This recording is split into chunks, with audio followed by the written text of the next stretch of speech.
Shalom, selamat pagi saudaraku yang dikasihi dan diberkati Tuhan. Berjumpa lagi melalui Misbah Doa di pagi hari ini. Pada pagi hari ini kita mau datang kepada Tuhan, persiapkan hati kita untuk memuji dan memuliakan nama Tuhan yang hidup. Biar setiap kita boleh mengalami hadirat Tuhan di tengah kehidupan setiap kita. Tuhan menjamah, melawat setiap kita. Sehingga kita mendapatkan kekuatan yang baru, anugerah yang baru, bahkan rahmat Tuhan yang selalu baru tiap pagi di tengah kehidupan saudara dan saya. Mari kita mau datang kepada Tuhan.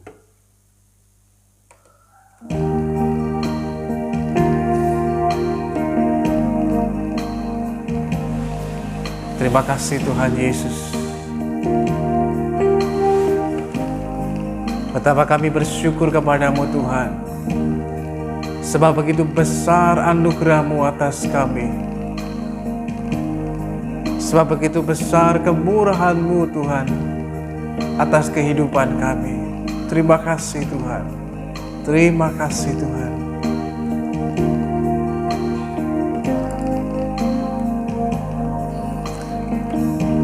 Mari kita naikkan pujian bersama, katakan, besar anugerah-Mu Tuhan.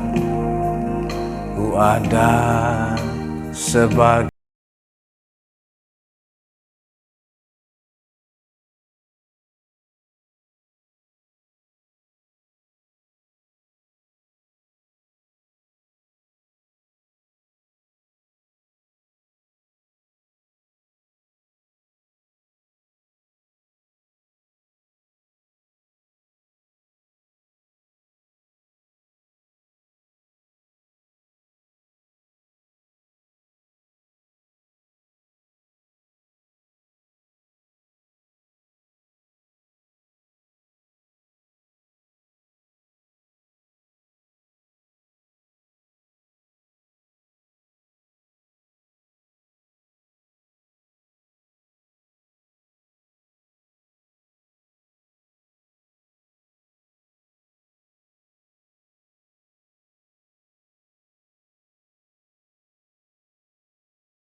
anugerah-Mu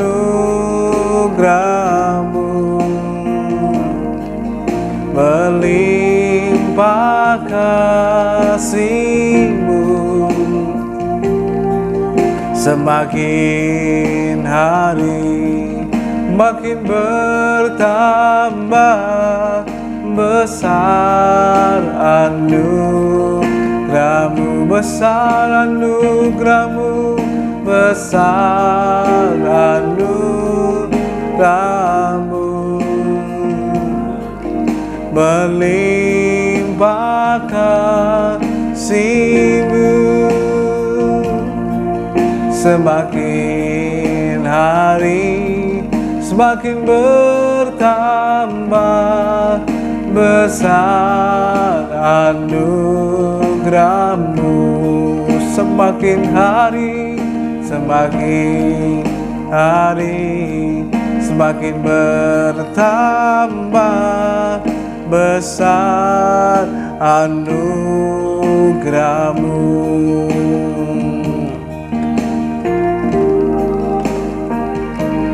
Haleluya.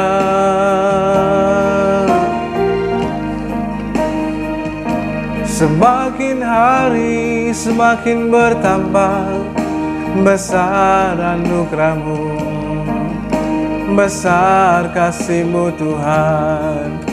Kami bersyukur atas kasih-Mu.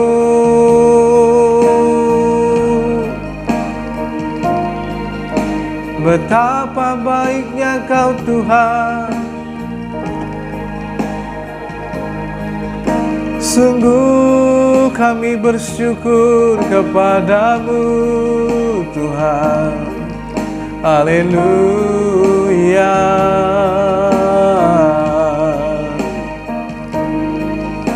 Terpujilah nama-Mu ya Tuhan. Terpujilah nama-Mu ya Tuhan. Engkau sungguh baik, Engkau sangat baik Tuhan. Kasih setia-Mu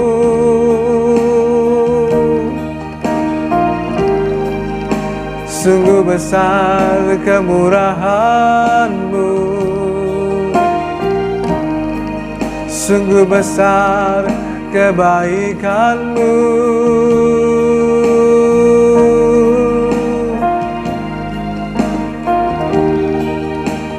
Haleluya.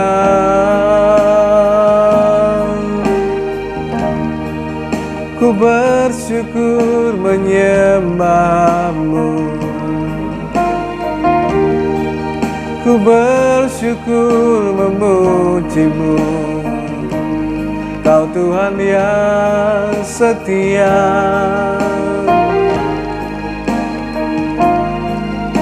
Ku bersyukur,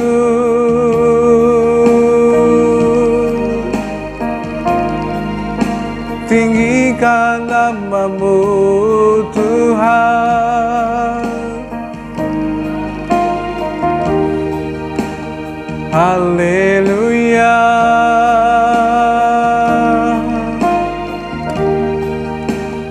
Ku menyembah-Mu Tuhan.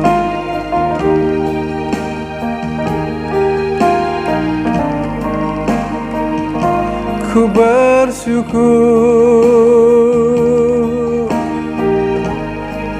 buat kasih setia-Mu ya Tuhan. Kami memuji Engkau, kami menyembah-Mu. Haleluya.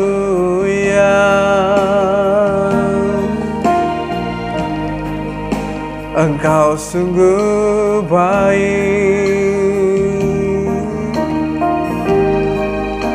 Engkau sangat baik. Ku menyembah-Mu,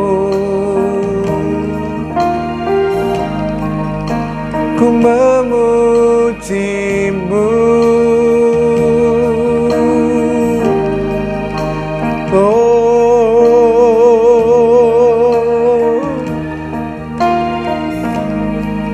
Kiara lama takana namo,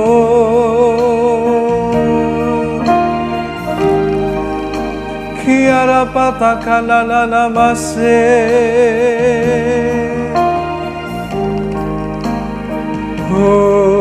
patakala masiakala namo.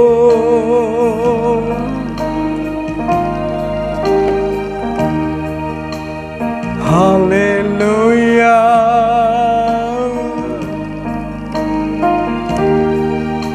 Ku menyembahmu, memuji namamu. Kau Tuhan yang berkuasa,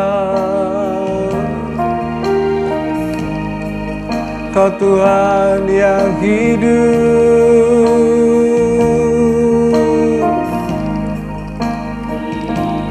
Haleluya.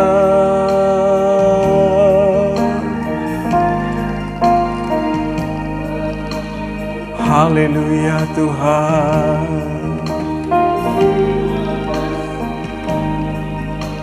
Saat ku masuk ke hadirat-Mu, ku tersungkur dan sembah-Mu.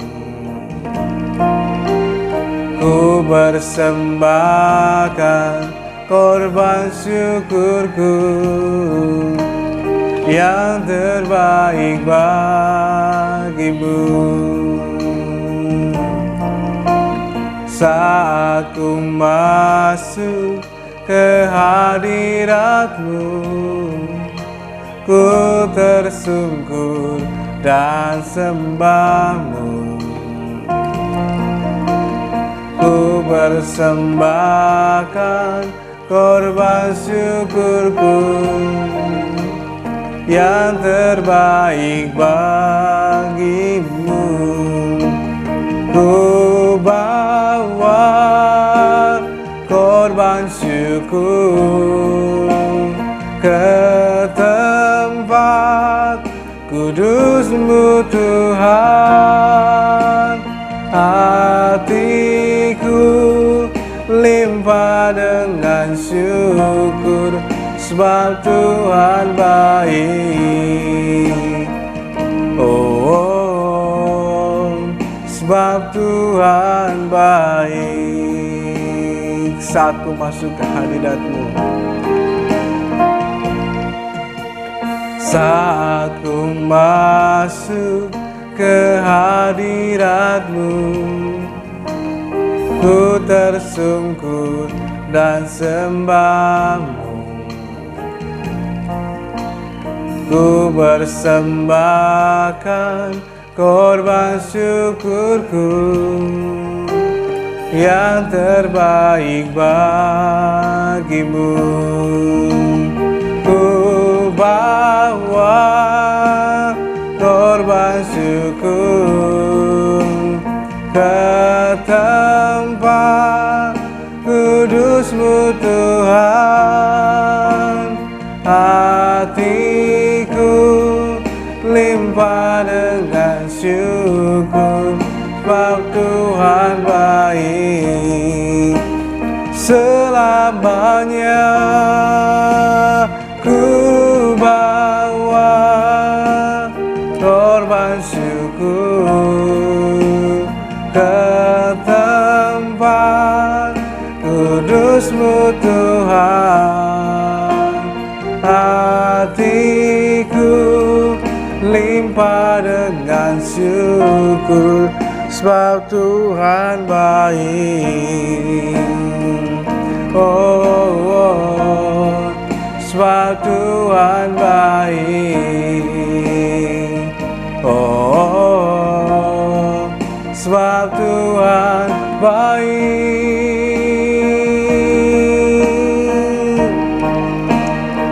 Oh, sebab Tuhan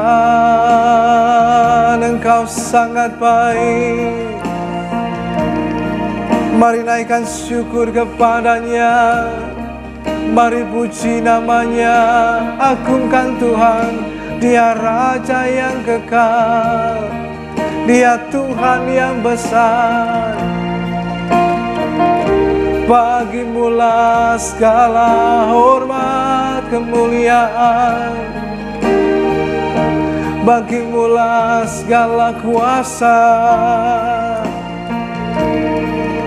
Kami tinggikan nama-Mu, kami muliakan nama-Mu, Yesus Tuhan, Yesus Tuhan. Oh, Kiara patakalalamu,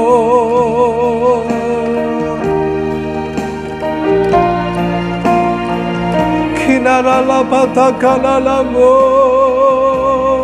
Sakatakalalalamaya lalamaya, Sikiria lalama lama lama lama ya lalamu. Ya ya ya ya, Rapasakalalalamaya lalam.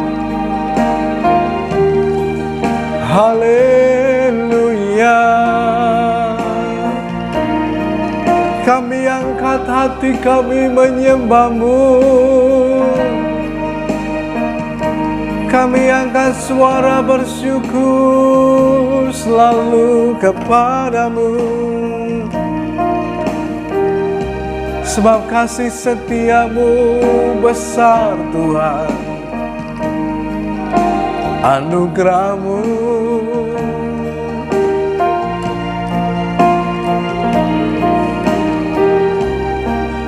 haleluya. Ku bersyukur Tuhan. Kau rapatakan lama-lama-lama, serapatakan lama-lama-lama, ya katakan lama se.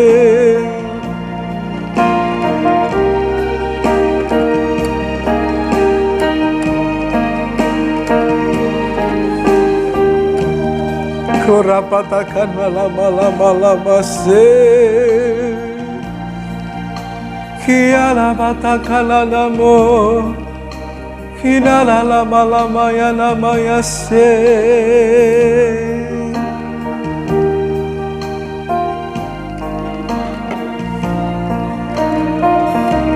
Kinara lama-lama, sekinara patakan lama ya se. Patakan namamu. Betapa ajaib Engkau Tuhan, betapa ajaib Engkau Tuhan. Haleluya.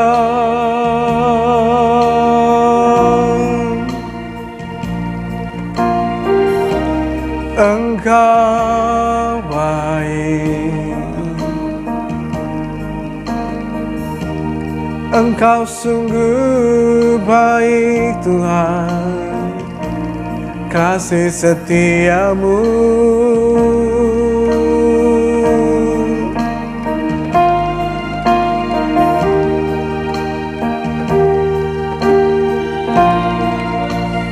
ku bawa korban syukur ke tempat kudus-Mu Tuhan. Hatiku limpah dengan syukur, sebab Tuhan baik, oh selamanya. Ku bawa korban syukur ke tempat kudus-Mu Tuhan. Hatiku limpah dengan syukur, sebab Tuhan baik, oh sebab Tuhan baik, oh sebab Tuhan baik.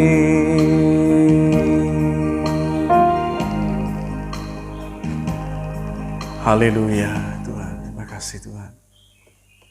Terima kasih untuk kebaikan-Mu Tuhan dalam hidup kami, sehingga pagi hari ini kami boleh ada sebagaimana kami ada. Semua sungguh hanya oleh karena anugerah daripada Tuhan. Bahkan pagi hari ini kami boleh menikmati lagi rahmat Tuhan yang selalu baru tiap pagi. Sungguh besar kesetiaan-Mu Tuhan. Bapa di surga, pagi hari ini kami duduk diam di bawah kaki-Mu, mendengarkan setiap ucapan perkataan-Mu Tuhan.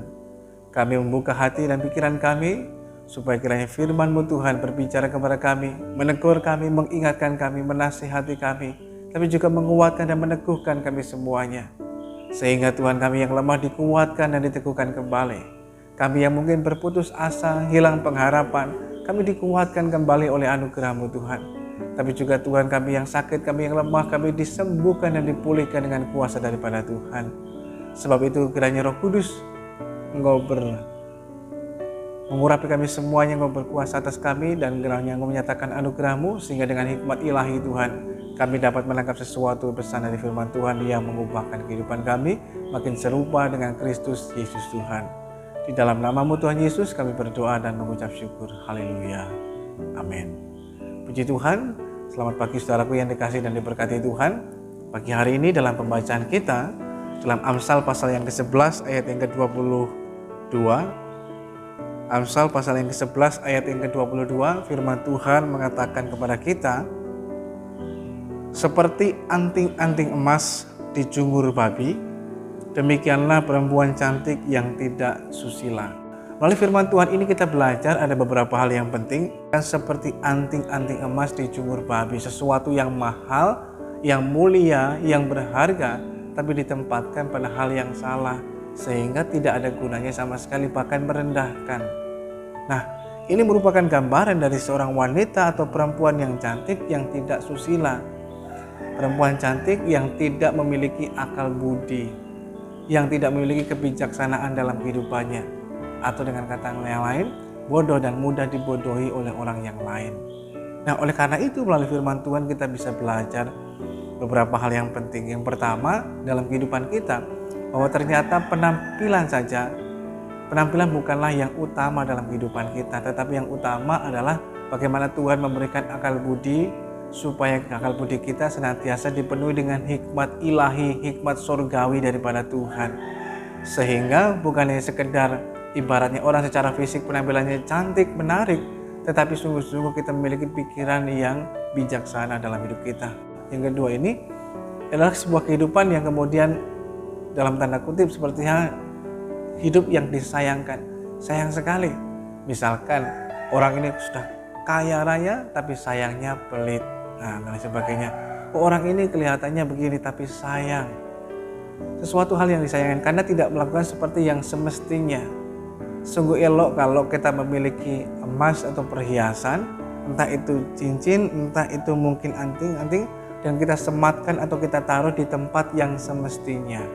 Maka itu menjadi sesuatu yang makin mempercantik, makin indah, dan makin menyempurnakan, sehingga boleh dikatakan menjadi sempurna. Ibaratnya kalau firman Tuhan mengatakan perempuan cantik kemudian ditaruh anting-anting emas dan lain sebagainya, sesuatu yang sempurna. Sudah cantik tapi juga memiliki pemikiran yang baik, bijaksana, dan lain sebagainya.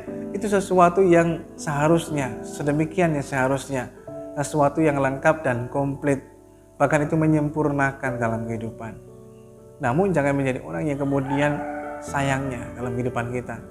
Artinya sudah ikut Tuhan lama tapi sayangnya hidupnya tidak pernah berubah. Nah, hal yang demikian tentu saja Tuhan tidak menghendaki dalam kehidupan kita, tetapi akan menjadi hal yang seharusnya dan menyempurnakan hidup kita bila dalam hidup kita memiliki yang namanya hikmat daripada Tuhan. Sehingga dalam kita menjalani kehidupan ini bukan dengan cara yang salah dan tidak berkenan kepada Tuhan. Sehingga orang kemudian mengatakan kepada kita dalam penilaian, dalam melihat segala sesuatunya, sudah bagus memiliki sebuah jabatan, kedudukan dan lain sebagainya, hanya sayangnya kemudian kita terlibat pada hal yang salah karena tidak memiliki pikiran yang benar, bijaksana, sehingga mungkin kita terlibat dalam penyalahgunaan kekuasaan, korupsi dan lain sebagainya. Hal ini bisa terjadi dan itu sesuatu yang sangat disayangkan. Ketika Tuhan memberikan anugerahnya, mempercayakan. Sebagai contoh seperti firman Tuhan mengatakan, perempuan yang cantik, kecantikan atau sesuatu hal yang Tuhan berikan anugerah bagi kita. Namun sayangnya di tengah kehidupan kita, kemudian kita tidak memiliki moral ataupun pemikiran hikmat daripada Tuhan, sehingga kita memiliki kehidupan yang sembarang, kehidupan yang tidak jelas, kehidupan yang semau kita sendiri, kehidupan yang kemudian kita boleh dianggap sebagai suatu hal yang murahan seperti itu. Kemudian kita menghalalkan segala macam cara untuk memperolehnya, maka sesuatu itu kemudian menjadi merusak dalam kehidupan kita. Seperti halnya ketika menaruh cincin ataupun anting-anting emas di jungkir bambu, sesuatu yang justru merusak, tidak sesuai tujuan ataupun fungsinya. Nah, dalam kehidupan kita juga pada bagian yang ketiga ini, hidup kita harus berfungsi atau sesuai dengan tujuannya. Ketika Tuhan memberikan sesuatu kepada kita, kita harus menggunakannya, memfungsikannya. Sehingga dalam kehidupan kita semakin digunakan semakin akan tajam. Seperti halnya kalau kita memiliki parang ataupun memiliki pisau dan lain sebagainya, semakin sering digunakan itu akan biasanya semakin tajam. Semakin sering digunakan, diasah semakin tajam. Tapi semakin dibiarkan dan tidak dirawat dengan baik, itu akan menjadi tumpul. Demikian juga ketika Tuhan memberikan kepada kita akal budi, ini yang membedakan kita dengan ciptaan Tuhan yang lainnya. Maka dalam kehidupan kita, Tuhan mau kita, akal budi kita ini mesti digunakan, diasah dan diperbaharui. Dengan apa? Dengan firman Tuhan, sehingga dalam hidup kita memiliki kebijaksanaan. Kalau kita melihat bagaimana kisah dengan Salomo, dari antara sekian banyak wanita yang dinikahi oleh Salomo, Salomo memiliki 300 istri dan 700 gundik, sesuatu angka jumlah yang luar biasa. Jadi bagi Salomo, berhadapan dengan wanita cantik itu sesuatu hal yang biasa, karena dia melihat ketemu wanita cantik mungkin dijadikan istri, ketemu wanita cantik dijadikan istri dan lain sebagainya, atau dijadikan gundiknya. Tetapi dari kurang lebih 1000-an wanita yang menjadi istri dan gundiknya, itu dia hanya menyintai sungguh-sungguh hanya satu orang wanita, yaitu Salome, atau dalam bahasa lainnya adalah wanita yang berkulit hitam, tetapi itu sangat menarik. Sehingga dalam Kidung Agung juga dikatakan kulit hitamnya tetapi sangat indah dan sangat menarik. Karena apa? Memang penampilannya dia berkulit hitam, tetapi memiliki pikiran yang cerdas, akal budi yang baik dan hikmat daripada Tuhan, sehingga itu yang membedakannya, dan itulah membuat kemudian Salomo jatuh hati kepadanya. Bukan karena parasnya yang cantik, elok parasnya, tetapi yang diutamakan adalah sikap hatinya dan juga akal budinya. Nah, ini menunjukkan sesuatu hal yang jauh berbeda. Demikian juga pada waktu kemarin hari saya katakan, ketika Nabi Samuel mau memilih Daud, manusia melihat pada parasnya lebih dulu, penampilannya lebih dulu. Wah, kelihatannya penampilannya oke, penampilannya gagah, penampilannya cantik, ganteng, keren dan lain sebagainya. Tetapi Tuhan melihat sesuatu hal yang berbeda, bukan hanya sekedar penampilan, tetapi yang ada di dalam hatinya, tapi juga yang ada di dalam pikirannya. Ini yang penting buat setiap kita, sehingga memiliki pikiran yang benar, hati yang benar, dan itu berkenan kepada Tuhan. Manusia melihat hal-hal yang kelihatan lebih dulu, parasnya lebih dulu, sehingga kemudian bisa saja itu hal yang menipu dalam kehidupan kita. Ternyata tidak asli, ternyata sesuatu yang sudah dipermak dengan luar biasa, atau sudah operasi dan lain sebagainya, sesuatu yang gak asli lagi. Kalau kita berbicara hari-hari ini tentang kecantikan dan lain sebagainya, sesuatu yang bisa mungkin orang bilang bisa dibuat tidak natural, sehingga dengan berbagai macam cara operasi dan lain sebagainya, orang kemudian bisa merubah dirinya, kemudian bertransformasi dirinya menjadi sesuatu hal yang lebih cantik, lebih menarik. Padahal itu tidak mengubahkan yang utama dalam dirinya, yaitu akal budi dan hatinya. Dan ini yang paling penting sebenarnya dalam kehidupan kita, berubah dulu dari dalam. Nah, ketika dari dalam sudah berubah, itu akan memancar keluar dalam diri kita, sehingga ada istilahnya orang mengatakan inner beauty, kecantikan yang dari dalam yang memancar keluar. Nah, ini yang seringkali sekarang mungkin kurang diperhatikan. Orang lebih memperhatikan bagaimana memiliki sesuatu hal yang terlihat dulu cerah, memancar dulu yang di luar dulu, sehingga orang mengatakan kalau bahasa sekarang glowing, yang begitu putih dan cerah. Padahal yang utama dalam kehidupan kita harus mengutamakan yang namanya inner beauty, kecantikan yang dari dalam, sesuatu yang dari dalam memancar keluar. Dari dalam hati yang baik, takut akan Tuhan, pikiran yang benar, penuh hikmat Tuhan. Nah, itu yang memancar keluar lewat sikap, tindakan, perilaku, kata-kata. Nah, orang akan melihat, wah, ini menjadi sesuatu yang mempercantik dalam kehidupannya, menyempurnakan hidupnya. Sehingga ditunjukkan dengan karakter, dengan sikap, tindakan yang takut akan Tuhan, yang mencerminkan hal yang baik. Nah, inilah yang justru Tuhan harapkan. Nah, kita gerejanya sebagai mempelai Kristus. Tuhan mau dalam kehidupan kita sebagai gerejanya, kita menjadi mempelai Tuhan yang boleh dikatakan bukan hanya sekedar cantik, tetapi juga memiliki satu kehidupan yang benar dan berkenan kepada Tuhan. Firman Tuhan mengatakan, demikian perempuan yang cantik dan tidak susila. Artinya tidak memiliki moral yang baik, tidak takut akan Tuhan, tidak memiliki hikmat. Nah, kita menjadi wanita yang artinya menjadi mempelai Kristus yang bijaksana, yang penuh hikmat, yang penuh dengan moral yang baik di tengah kehidupan kita. Sehingga dengan kebijaksanaan itu akan mengantarkan kita menjadi mempelai Kristus yang siap sedia menjemput, yang siap sedia untuk dijemput oleh mempelai pria, yaitu Tuhan Yesus Kristus pada kedatangannya kali yang kedua. Nah, oleh karena itu kita sebagai gereja Tuhan, mempelai Tuhan, kita mempercantik, mempersiapkan diri kita menjadi mempelai Tuhan yang kudus, tidak bercela di hadapan Tuhan. Bagaimana caranya? Ya, terus harus ada pembaharuan yang terjadi dalam kehidupan setiap kita. Tuhan mengharapkan tentunya sebagai mempelai. Coba saudara perhatikan, kalau zaman sekarang, kalau orang mau menikah, menyambut mempelai laki-laki, maka mempelai perempuan akan mempercantik diri. Bahkan bisa ke salon itu sudah berjam-jam. Kalau acaranya siang hari, mungkin dari pagi hari sudah mempersiapkan diri, make up, mempercantik dirinya dan lain sebagainya, untuk menunjukkan diri yang terbaik di hari itu, untuk bertemu dengan mempelainya. Sehingga dia sebisa mungkin berusaha sesempurna mungkin dia tampil di depan mempelainya dan di depan khalayak ramai. Demikian pula seharusnya kita gerejanya Tuhan. Ini ketika kita masih hidup ini, waktu bagi kita untuk dalam tanda kutip istilahnya sebagai mempelai Tuhan, sebagai mempelai wanita gereja Tuhan, mempercantik diri kita. Semakin sempurna, semakin baik, semakin kudus, semakin berkenan dan tidak bercela di hadapannya ketika dia datang pada kali yang kedua. Bagaimana caranya? Ya, hiduplah dalam hikmat Tuhan. Hiduplah dalam takut akan Tuhan. Tanggalkan segala sesuatu yang salah dan keliru. Maka kita sebagai gerejanya, ketika dia datang pada kali yang kedua, kita didapati menjadi mempelai Tuhan yang siap sedia. Sehingga kita ikut dalam perjamuan. Kalau diibaratkan lain juga, seperti halnya kalau kita melihat pada 5 gadis bijak dan 5 gadis bodoh.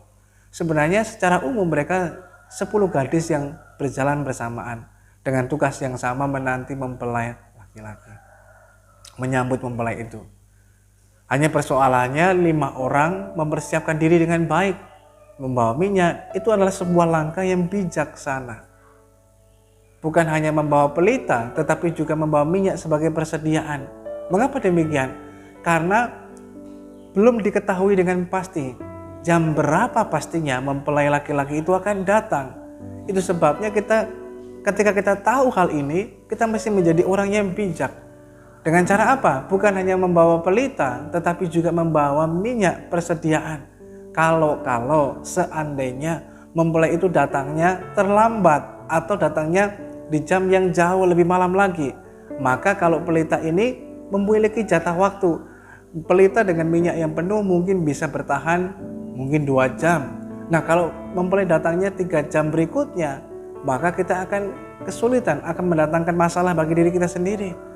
Itu sebabnya mereka membawa persediaan. Nah, ketika membawa persediaan, ketika mempelai itu datang, pelita mereka masih tetap menyala. Ketika pelita mereka mau padam, mereka tinggal taruh minyak itu dan tetap menyala dengan baik. Mempelai datang, mereka siap diri, maka masuk dalam pesta ataupun perayaan bersama dengan mempelai laki-laki itu.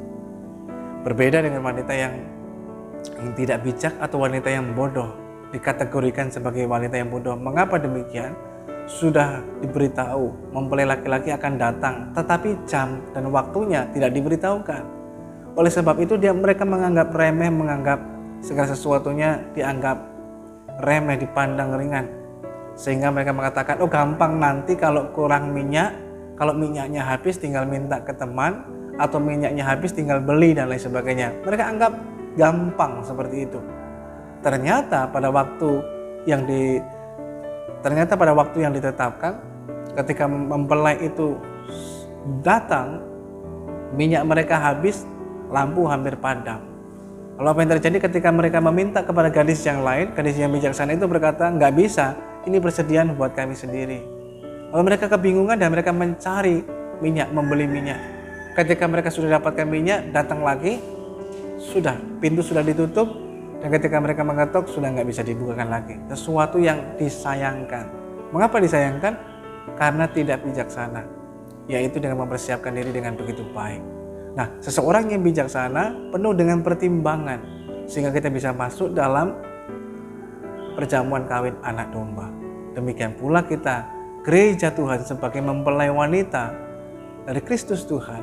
Saat inilah waktu bagi kita mempersiapkan diri kita untuk mempercantik diri. Ibaratnya kalau kita mau masuk dalam masa pernikahan, hari pernikahan, maka kita bisa seperti mempelai wanita yang mempercantik diri, yang pergi ke salon, kemudian mungkin berjam-jam menghabiskan waktunya untuk make up atau makeover dan lain sebagainya, sehingga pada waktu yang ditetapkan untuk kemudian waktu pernikahan itu, maka segala sesuatunya bisa ditampilkan yang sempurna mungkin dalam kehidupannya. Demikian pula kita sebagai mempelai Tuhan, gereja Tuhan, inilah waktunya bagi kita untuk mempersiapkan diri menjadi gereja Tuhan yang tidak bercacat celah, yang kudus, yang berkenan. Sehingga pada waktu dia datang mempelai laki-laki, yaitu Tuhan Yesus Kristus pada kali yang kedua, kita didapati sebagai gereja Tuhan yang siap sedia. Sehingga bukan sesuatu yang disayangkan, tetapi sesuatu yang disyukuri dan dinantikan dalam hidup kita. Waktu kedatangan Tuhan pada kali yang kedua. Mari kita mau datang kepada Tuhan. Puji syukur kembali kami naikkan kepada-Mu Tuhan yang baik, atas anugerah daripada Tuhan. Pagi hari ini kami telah mendengar firman-Mu, kami gereja-Mu Tuhan, sebagai mempelai wanita, akan belajar untuk mempersiapkan diri kami dengan baik, sehingga bukan hanya penampilan yang kami perhatikan dalam hidup ini, tetapi kami juga memperhatikan kehidupan kami sebagai anak Tuhan, untuk memiliki kehidupan yang takut akan Tuhan, penuh hikmat dan kebijaksanaan daripada Tuhan, sehingga kami menjadi orang yang bijak, bukan orang yang bodoh, orang yang hidup benar, bukan orang yang fasik. Tuhan kiranya menolong dan menyertai kami semuanya Tuhan, sehingga ketika Engkau datang pada kali yang kedua, kami didapati menjadi umat Tuhan, gereja Tuhan, mempelai wanita Tuhan yang tidak bercacat celah, yang kudus dan benar dan berkenan di hadapan Tuhan. Bukan dengan kekuatan kami, tapi dengan pertolongan daripada Roh Kudus Tuhan yang memampukan setiap kami. Pagi hari ini Tuhan kami berdoa memberkati buat setiap kami Tuhan. Kalau di antara saudara-saudara kami Tuhan mungkin mengalami kelemahan tubuh, sakit penyakit, kami berdoa dalam nama Tuhan Yesus, Tuhan menyatakan kuasa-Mu, anugerah-Mu Tuhan bagi mereka semuanya, sehingga mereka semuanya boleh mengalami kesembuhan dan pertolongan daripada Tuhan. Kalau di antara kami Tuhan mungkin mengalami kesusahan, kesulitan, pergumulan, dan mungkin kekurangan Tuhan, kami berdoa Tuhan mencukupkan dan memberkati mereka semuanya, sehingga mereka boleh mengalami jalan keluar dan pertolongan daripada Tuhan yang indah dan tepat pada waktunya. Kami beroleh hikmat dan kekuatan yang baru untuk kami dapat melewati masa-masa yang sukar dalam kehidupan kami oleh karena pertolongan dan campur tangan daripada Tuhan. Terima kasih Tuhan yang baik, memberkati kami semuanya pagi hari ini yang boleh mengikuti doa pagi ini. Kiranya berkat-Mu, rahmat-Mu turun ke atas kehidupan kami, dan kami menerima berkat yang baru daripada Tuhan, yang menguatkan kami, yang menyegarkan kami, yang memulihkan kami, dan yang mengubahkan kehidupan kami semuanya menjadi seperti Kristus Yesus Tuhan. Terima kasih Tuhan yang baik, kami menyerahkan juga kehidupan kami sepanjang hari dalam tangan Tuhan. Tuhan kiranya tetap menyatakan penyertaan-Mu, perlindungan-Mu, dan pemeliharaan-Mu atas kehidupan setiap kami. Baik kami yang bekerja berusaha, kami melanjutkan studi pendidikan kami lanjutkan seluruh aktivitas kehidupan kami. Berkat anugerah-Mu, hikmat-Mu, Tuhan tambahkan atas kehidupan setiap kami. Terima kasih Tuhan yang baik. Saudaraku yang dikasihi Tuhan, mari arahkan hidupmu kepada Tuhan dan terimalah berkat dari Tuhan. Bila kiranya pagi hari ini turunlah atas saudara sekalian berkat damai sejahtera dari Allah Bapa, kasih karunia dari Kristus Yesus Tuhan, persekutuan pertolongan Roh Kudus akan terus menolong dan menyertai setiap kita. Tuhan memberkati engkau dan melindungi engkau. Tuhan menyinari engkau dengan wajah-Nya dan memberikan engkau kasih karunia. Tuhan menghadapkan wajah-Nya kepadamu dan memberikan engkau damai sejahtera. Terimalah berkat Tuhan hanya dalam nama Tuhan Yesus Kristus Juru Selamat kita yang hidup. Haleluya. Amin. Selamat pagi, selamat beraktivitas. Tuhan Yesus mengasihi kita.